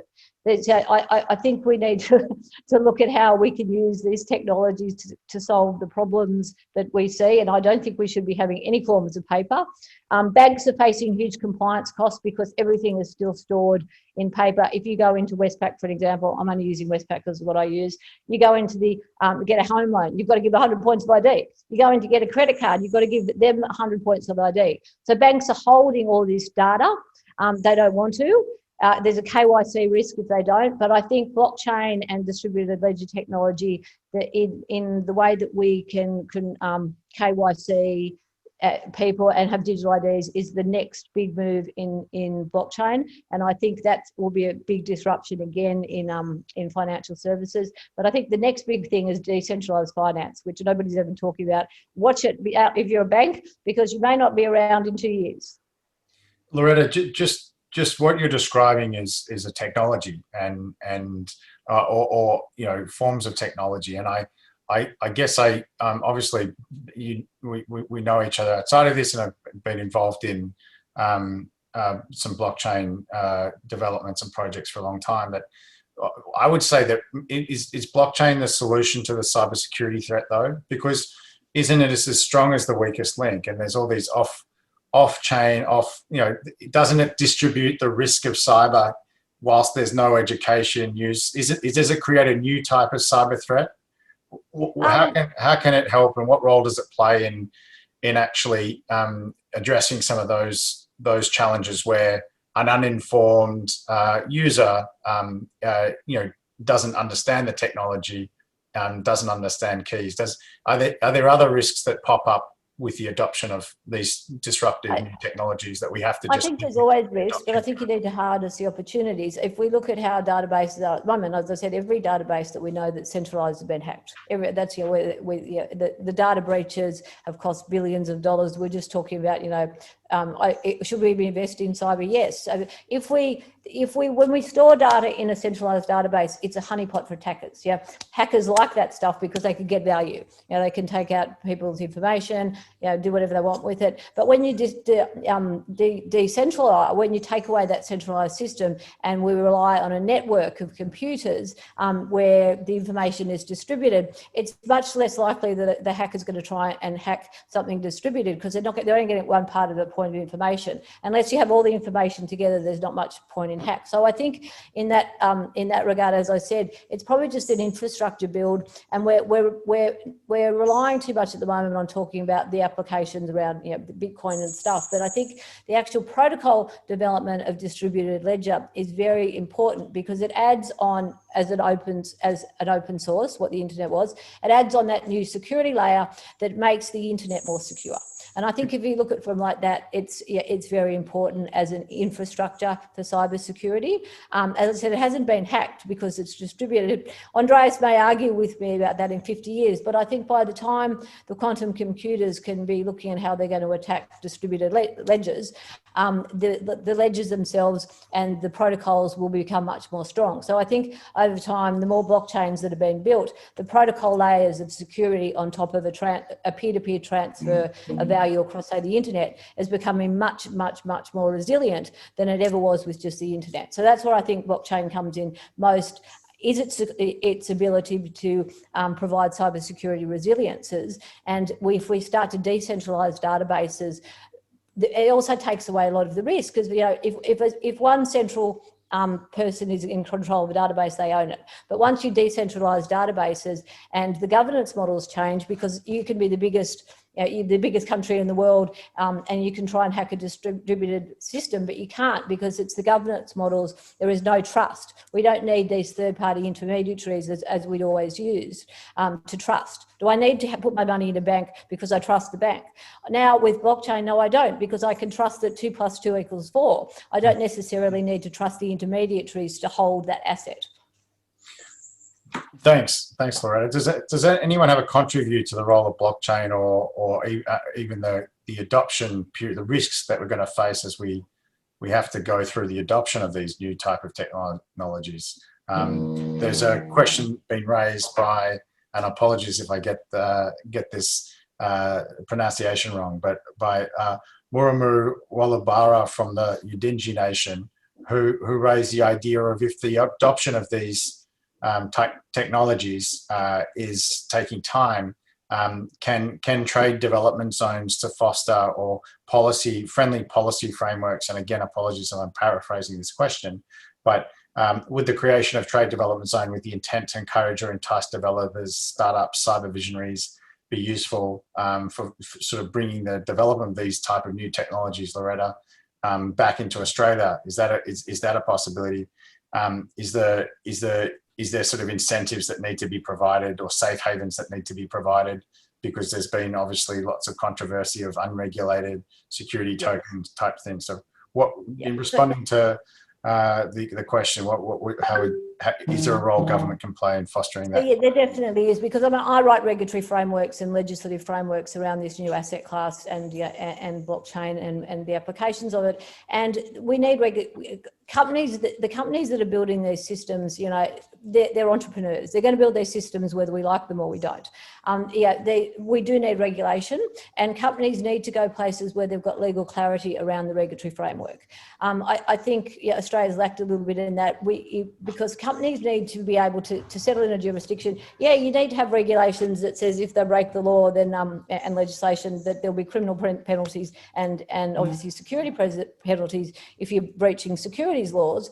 But I think they also need legal clarity, because if you can set up a proper regulatory framework and the ecosystem knows the rules, they know that the laws aren't going to change on the regulation tomorrow, you can build that ecosystem, and then they can passport into other parts of the world that have a similar regulatory framework. And I've been doing a lot of work at the moment with the Commonwealth, because we're 53 countries. We have exactly the same common law system. If we can build standards and harmonise standards and authentication standards around the technology, but also build the legal frameworks around the application of the technology, guess what? That's incredibly powerful. So I think that's a really good question, and I think we can. And I think, if we can do it at a Commonwealth level, it's going to be very important, because what do technology companies and startups need? You need customers. The majority of the emerging world is where these technologies are working. I work in Nigeria with the Financial Intelligence Unit, and everyone's probably going to be quite shocked about this. Just as a rough guide around the panel, how many people do you think use Bitcoin in Nigeria? So 30% of the population, I think. Anybody got something on that? There's 260 million people in Nigeria. 70 million. There's no regulation. So I'm saying, these technologies and these businesses are building, and they're going. The social adoption of this is happening faster than we can regulate. But there is a definite need for regulatory frameworks, because when these companies are going into territories and there's no regulation, people get burnt, consumers get burnt, as do investors, and then there's also breach of other types of laws. So I think it's really important now more than ever to have regulatory frameworks. So Australia does need to yes, relook at trade development zones again. Thanks, Loretta. Yep. I'm just conscious of time, and I might throw to Alistair now. Alistair McGibbon. We've heard from you already through today, but Chief Strategy Officer at Cyber CX, and an extensive background, as you've alluded to, through the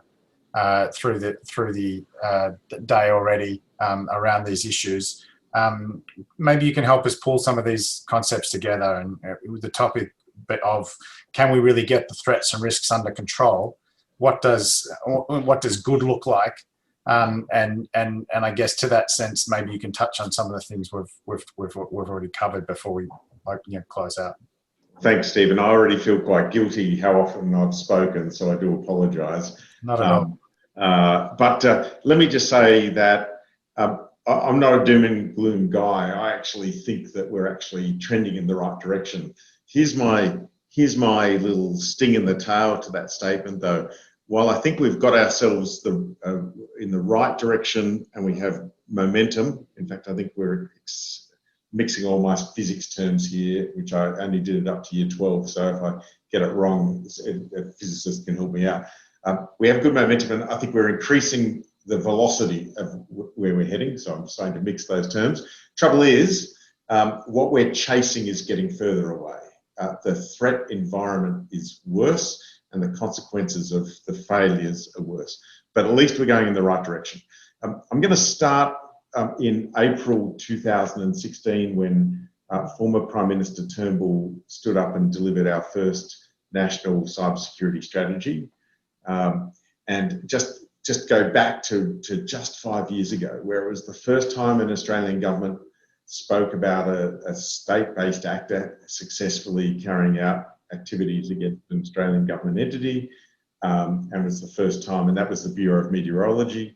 and also talking about a state-based actor that had got into an Australian corporate system as well. Now, clearly not the first time that those activities had been carried out by a threat actor, but it was the first time the Australian government had started talking about it. During the launch of that strategy, there was the formation of the cyber ambassador role, which was taken over by Dr. Toby Feakin. There was the formation of the role that I eventually took, which was the special advisor position to the Prime Minister. Short time after, so in early 2017, the formation of AustCyber, which we've now seen go through a really interesting iteration in combining with Stone and Chalk, a really different body to what it was just a short time ago. We saw a strengthening of the Australian Cyber Security Centre, which, and an enhancement of its sort of public-facing capabilities. We saw the Australian Signals Directorate made into a statutory agency. We've seen state governments come out, not just with cyber strategies, but with technology strategies about trying to grow and enhance these startups and scale-ups around the country. So, Mohan is sitting in South Australia, and there's no doubt that the Premier Stephen Marshall has just been a great advocate of this concept of building technologies. But he's not alone. You go to New South Wales with Minister Dominello there, and his, I follow him on LinkedIn because I really love his posts each day looking at how he wants to disrupt things from a technology point of view and to digitise things. And these are all good things that just wouldn't have happened 5 years ago.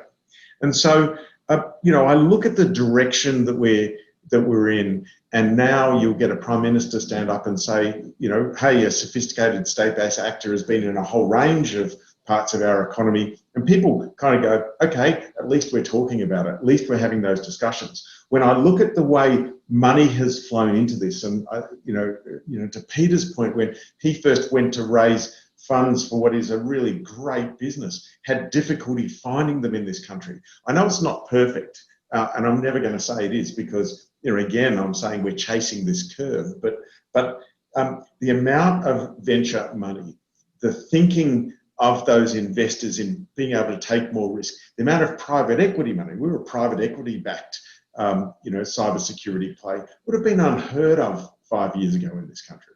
And now we're backed by the largest dedicated fund in Australia, because they see the intrinsic value. They also see, of course, that it's a growing market, and clearly they want a good return on their investment. But that in and of itself would have been impossible just a short time ago. Just today, the Commonwealth Government launched a $1.2 billion strategy, digital strategy today. Now, again, we can argue the nuances of it and the effectiveness, etc. But the fact that there was even one there indicates that this country has grasped it. I've had the privilege over the years, as have many people on this panel today, of travelling to places like Israel. Remarkable country. I'm a huge fan.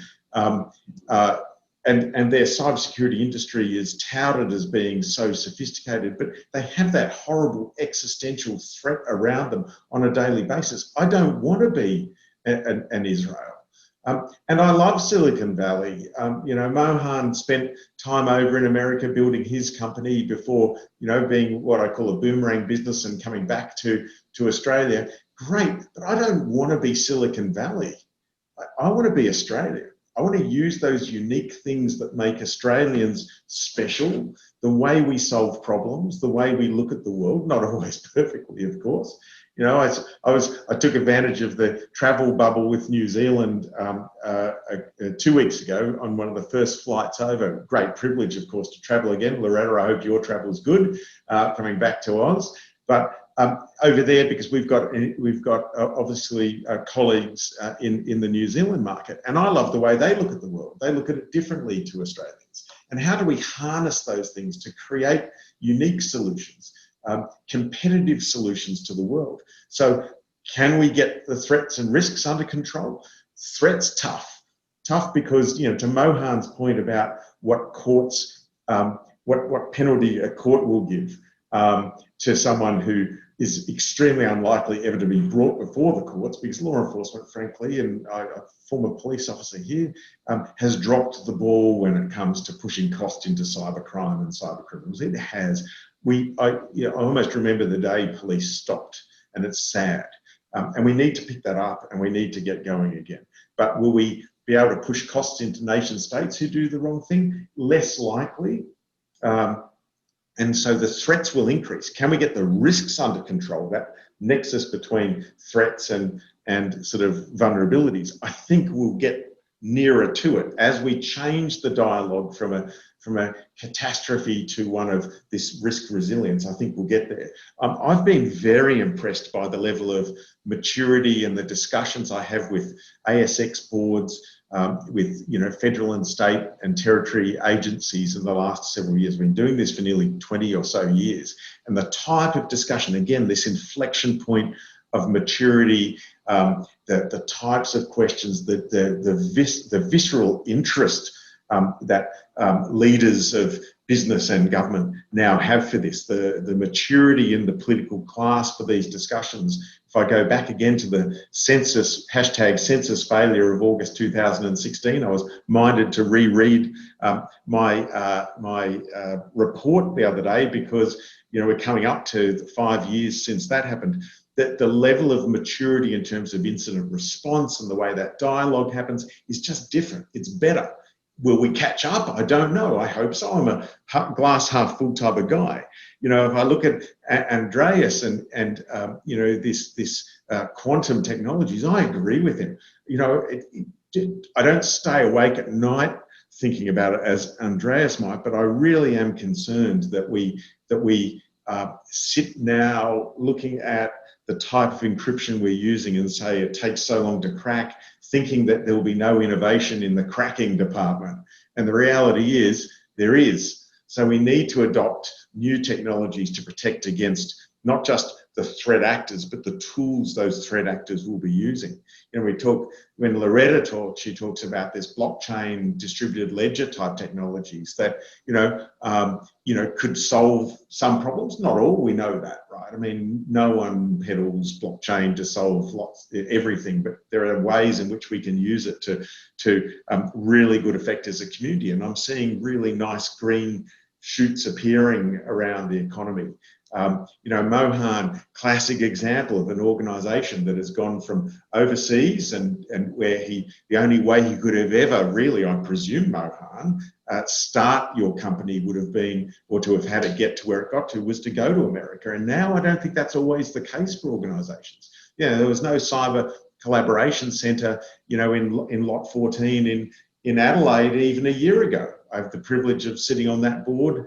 Again, as I mentioned, Steve Marshall is a premier who wants to see space and cyber and those types of digital innovations help, frankly, take a state out of being a welfare recipient into one that is a producer of the best form of industry that Australia could produce. It's clean, it's well paid, it's global. What more could you expect? And so, I guess what I'd say to you, Stephen, is, we can get there. And we can get there as a country without needing to look at some of those others that we've probably been a bit envious of. We don't need to mimic them. We do it in a way that should be uniquely Australian. It does need government investment. I look at JED's, combined organisation now. There was I'm going to say it was a thimbleful of cash that was used to start that Oz Cyber funding. Now, there's a different way AusCyber will move forward in conjunction with Stone and Chalk. But there is government money. There will be more incentives that come from government. There is venture capital. There is private equity. There is a maturity in the enterprise and government partners that we deal with. I go back to a couple of points made by a couple of the speakers here, and I'll finish soon, I promise, about how you can use Australian technology and service providers instead of international ones. No one wants a favour. No one wants some jingoistic approach towards how we take on technology. But if you are an organisation looking to solve a problem, why not look at home? We've had, so many countries have this view that unless they're using their own technologies, then it's no good. The Americans love to use American stuff. The Japanese love to use Japanese stuff. In Australia, of course, we just like to use everyone else's, thinking it's better. And the reality is, in this space, it's not necessarily better if it's made offshore. We've got some great innovation in this country, and I'd love to see that grow. Part of the vision of our company is to take that IP of Australians, sort of our work skills as professional services people, to deliver a challenge to those global players, some of whom have large offices here, and that's just good competition. We want to use more and more Australian technology in those solutions that we fashion for people. Not all the time, of course, because some of the, a hyperscale global cloud provider is unlikely to pop out of Australia as a solution. And I'm not convinced we're necessarily going to compete well if it was.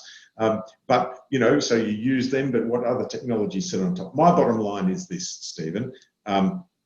Yeah, we can. It's going to be a struggle. It's probably going to be after I've retired. But will we be able to put this little genie into a bottle that says we've kind of got cyber risk? We know the left and right of arc of it. I'm hopeful. Will I be surprised when cyber risk bubbles up and does something catastrophic to an organisation? Not at all. But we will get better than where we are now, and we are better than where we were 5 years ago. Thanks, Alistair. I think that was a great summary of kind of the landscape that we face, and not without I was going to say glint, but actually a large amount of hope and positivity, which is nice to hear in a otherwise dark world of cyber threats and cyber security. So one of the relativity things, we talked a lot about Australia, but we've got a short time left, 15 minutes left, to just have some general Q&A and discussion. So there's a couple of topics that have come up, but one, just building on from your description, Alistair, of where we're at, where we can get to. How does Australia compare to the capabilities at a geopolitical level of threat and threat defense? We've said a few times in different verticals that there's some leadership and interesting innovation and even sort of best in class. But what are we like, and who are the biggest threat nations or organisations or locations that Australia needs to be mindful of? So do you want me to answer that? Do you want me to give it a crack? If you could start, yeah, please. I'd say the 4 biggest nation-state threat actors in the Australian economy today are China, Russia, North Korea, and Iran. I don't think there's anything earth-shattering in me saying that. I mean, that's just that they are. They're not liberal Western democracies, which is fine. They're entitled not to be. They don't necessarily have our best interests at heart. I think China probably shows that on a daily basis now. In broader geopolitical terms. And they definitely use cyber means to advance what they would perceive to be their national interests. So that would be the 4 biggest threat actors from a nation-state point of view. We should never discount the huge impact that criminality has. And it would be fair to say that the types of criminals we're talking about from a cybersecurity point of view, the vast bulk are going to be in the former Soviet Union, Eastern Europe. Mid-April, the US Treasury came out and not just attribution of Russia for being behind the SolarWinds supply chain attack, but also interestingly, I think more interestingly in their report, talked about the state of Russia sort of encouraging ransomware groups to be operating out in other economies. I presume their license to operate is that they shouldn't be doing it inside the Soviet Union or their former Soviet Union or their allies, but go outside and do it. And we know that several of those countries use proxy criminal groups for their activities as well, right, to enhance their capabilities, to deny involvement and the like. How does Australia fare in terms of capabilities? Again, if I go back to that April 2016 press conference by the former Prime Minister, that was the first time the Australian government acknowledged that it had an offensive cybersecurity capability. And at the time, if I recall, and in the events afterwards, the Australian government said things like, well, we acknowledge the fact that we've got ships and planes, but we don't talk about the capabilities of those things. The Australian government acknowledges that it has an offensive cybersecurity capability. I'm glad it does, but it doesn't talk about what that capability is or how it can be deployed, only that it exists. You know, we are part of an alliance of nations and intelligence sharing one. I think often people sort of misconstrue what that can mean, but there's no doubt that we have strong friends that are also liberal Western democracies that aren't always the same as us, but who have our interests to a much higher degree in their thoughts than other nations do. So I think we you know, from a governmental point of view, we're well off, never greatly off, because it's a constant you know, growth and challenge. But I really respect the agencies that we have, and I respect the allies that we've got.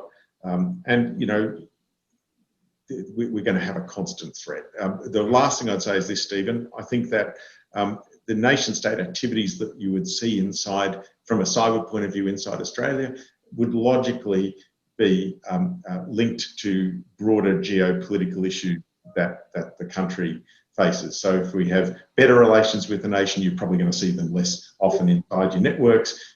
As relations get worse, you'd see them more often in there. It's pretty logical sort of extension, I'd argue. Thanks, Alistair. That's great. I have a specific question from Tom Crulis. He's asked the panel, do we have a sense of what percentage, a very practical question, what percentage of companies or organisations actually pay out when there's a breach, when a breach has occurred, or threatened after breach? Do most companies pay out today? As far as we know, what statistics effectively are there available, or do most play the sort of, we don't negotiate with terrorists, no ball? Those who play no ball, do we have a sense of what consequences have been? Does anyone want to tackle that one? And if not, I'll throw it at someone.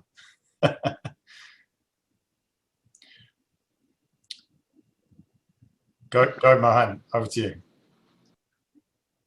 Hunting for the mute button here. No, I don't have any statistics, but I do know, we deal with a lot of ransomware attacks, and particularly dealing with the aftermath of ransomware attacks. Definitely the majority of our customers do not pay, and we always guide them not to pay. Law enforcement almost always guides them not to pay, because the more organisations that do pay, it fuels that industry. But, inevitably you do get some that do pay. And it doesn't always mean that because they've paid, they get the outcome that they're paying for, right? There's a number of organisations that have paid and still not been unlocked. There's a number of organisations that have been threatened with, if you don't pay, we will leak what we've stolen on the dark web, and they haven't paid, and that hasn't happened. So, it's a whole range of outcomes. But the bottom line is, don't focus on the outcome of having to think about negotiating. Think about how you get yourself in the right position to not have to negotiate, because you've taken the right steps to back up in the first place. Now, don't forget about the actual security controls and ways to prevent, because if someone wants to get you, they're always going to get you somehow. But have your right backup strategy in place, and you won't even have to worry about it. You should be able to roll back to 24 hours previous or something of that nature, and have a process for dealing with the rest. Thanks, Mohan. That's great. Loretta, and I also am keen to have Peter's view on this, given his experience and dare I call it cyber warfare or ethical hacking. So Loretta, you wanted to start? Yeah, I just wanted to say, it's interesting because a lot of in the new world, a lot of these attacks have been said you've got to pay in Bitcoin. The beauty about that is I work with a lot of companies that do deep forensics now on the blockchain around the world. We work with law enforcement. If anybody does want to be paid in Bitcoin, we can now, because Bitcoin is not anonymous. It's a fallacy that Bitcoin is anonymous. It's actually what we call pseudo-anonymous, but because it's on a database, it's secure, transparent, and immutable. We can now track and trace every wallet back to the beneficial owner. So that's good on the technology side. The actual blockchain technology is helping law enforcement stop these things more and more, because we can actually catch the person if they're using a cryptocurrency more so than if they were using something else. So that was just my bit. Thanks, Laura. Peter, maybe talk to us a little bit, if you can share a little of your background in terms of the ethical hacking side and how it relates to this. Look, I'll give you a little bit of insight on when I walk on the streets and when I walk home, what I think, right? And that's probably going to tell you a little bit how I think as a cyber or a former person has been on that side. But like, even when I'm sitting in this office here, I look around and I see basically a phone that's running on software. I see an air conditioning system running on software. I see an electricity grid running on software. I walk out of the street, I see a new tram in Sydney that is fully driving on software. I see water systems on software. Like, the whole world is being eaten by software, and it's kind of slowly creeping in, not only into our economy, but also into our government and into personal life. Because when you drive home in your electric car that is driving on software, maybe not in Australia because we are against electric cars apparently, because we're putting tax on it, but you drive home, you come home, smart home systems, door goes open, lights go on, and it's all run on software. Now, why am I telling this? Because we have no clue who built the software, and we have no idea where the software was built, by who, and if this person was actually qualified.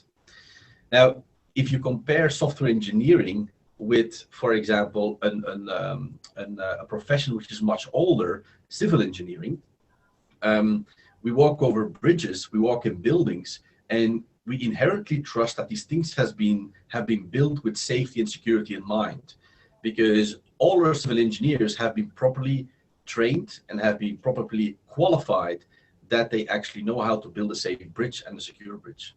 If you look at the software world, we can have a 17-year-old person that has never followed a course in anything around safety and security, and we can have them build software that is powering your smart home system. There is no qualification, there's no questions asked, and this person could be sitting at the other side of the world, and all of that software could be full of holes, and nobody is asking a single question. In our economy, look at our banks. Some of our Australian banks, they have more than 5,000 developers that the only thing they do is writing software. Even our retailers are writing an immense amount of software. And I think it's about time that we start asking questions on who has written that software, where does it come from, and how sure are we that safety and security has been taken into account when we're building all of that kind of stuff. Because I'm not sure if people have been watching the news. In the US, there was an attack on a company called SolarWinds, which was providing a product to a lot of the US government. And basically foreign attackers had attacked that company, and suddenly they had access to a lot of the US government departments and a lot of the US government companies. And the same question comes, like, why are you buying that software? Who is it coming from? And how do you know it's actually being built by people that are qualified in this space? So hopefully that kind of gives you my idea on how I think, yes, I agree with Alistair, things has becoming better, but it could become a very scary world if we're not taking care and asking the right questions around who is building the software, and are these people actually qualified to build secure and safe software that is powering our economy and our personal lives. I mean, this is an incredible insight there, Peter. I mean, there's this unintended complacency almost through all our living lifestyle dependencies, and we put all this regulation, we put all this qualification and scrutiny on the supply chain of building a house, building a bridge, building our hospitals, running our public transport networks. But no one's doing the same thing when it comes to the code that drives it. It's quite amazing when you describe it the way you do. Hopefully, that's one of the thoughts that people will force people when they leave today to take away and actually put the pressure back on their organisations, their local governments, and their constituents to be more mindful. With that in mind, with 4 or 5 minutes left, I'd just like to ask a minute, 30 seconds to a minute each, a little bit of a call to action to our audience, to selves, to each other, however you want to interpret this. But what should we take away? What would you like our audience to take away from with insights from each of your perspectives? Who would like to start? Shall I go to you, Loretta? Australia's right, like what Alistair said. Yeah, we're a mature, a secure market. I think we punch above our weight globally in a lot of respects in security and just as a democracy. How we can get us further on this journey that we're already on. I mean, I think you're right. Over the last 5 years in just emerging tech and cybersecurity investment, we've come a long way, but we still do have a long way to go. And I think collaboration is the key. And we need to collaborate better with government, industry players to make sure that the world that we're living in Australia isn't just in isolation, because apparently we're staying closed until 2024. Please tell me that's not true. But I think, we need to work better together, and we need to have the proper frameworks in place for these companies to succeed on both the attack side and the defensive side. Thanks, Loretta. Who would like to go next? Is call to action for the audience. What can we do around cyber? Mohan, over to you. Yeah, so I echo what Loretta's saying. Obviously, on the collaboration front, that's the big push for all of us. But look, I think security by design is a mindset, and we all need to adopt that mindset. It doesn't take as much as everybody's thinking. If you say, before I take this next step, I'm going to think about what the potential risk might be, then take the step. Then take the next step, then take the next step. And every time you take that step, just have that extra thought. It's just an extra thought process before you take that next step. And then that's how we start doing security by design. Strong advice. Andreas, what should we take away from what you said? It's really that, and we talked about this as well, the risk assessment. What is my exposure to certain risk, and then making sure you have the right process and technologies in place. Don't just buy a product because someone else bought it. Make sure you buy the right solution for your exposure to the risk. I think that's really, really important. Jed. Couldn't emphasize that enough. Thanks, Andreas. And it's the same as Alistair said. Raise that risk management discussion at board level. And give them some certainty around it. If that's not there, that's important. I think collaboration in supply chains is the other one I'd call out. So very often we look at government to provide answers, and we talk about government procurement. Major companies can do that themselves. They have those levers. So when we talk about domestic companies and capabilities, they have equally as many levers at their disposal to kind of, ensure that local companies grow as well. And they are doing that in many respects. We could probably go full tools at that as well. So I'll leave it there. Thanks. Peter? I would say try to buy local if you're looking for cybersecurity solutions, and make sure we invest from local as well. Australian made, I think, is a big theme that's come out of today, and hopefully the government's representatives listening can action that. Alistair?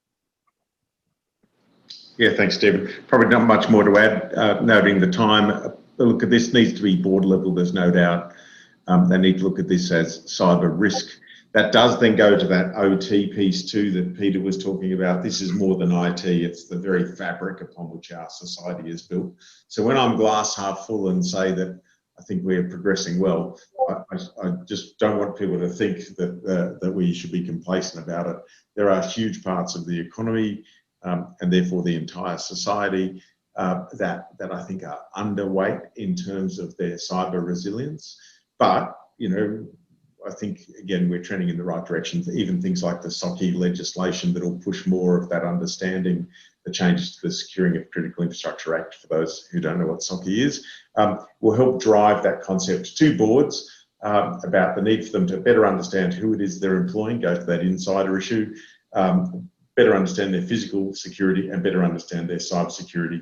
And it's all in a risk type framework, and that's a good thing. Excellent. I mean, I think that theme of this is an issue, a blind threat that starts at the top. I still carry your comment earlier, Alistair, that this is an investment in protecting the existence of your business, not a cost that you need to manage and refrain, if I paraphrase. So that'll stay with me. Look, thank you for everyone. This is there is going to be a further series of cybersecurity or cyber-related and other issues that ADC will bring to our audiences and our members and non-members alike. Thank you to all the panelists today. It's good to see people's faces, even if some are far away. I think we're all believers in improving and investing further in the things around this issue, and I think all of you are here are playing a critical and important role in helping strengthen the capabilities of the country and the skill set of the industry. So thank you all the panelists again, and wish everyone, all the audience, hopefully are able to take away a few priceless insights from today. We'll see you soon. Thanks, Stephen. Thanks, everyone. Thanks all. Thank you. Bye.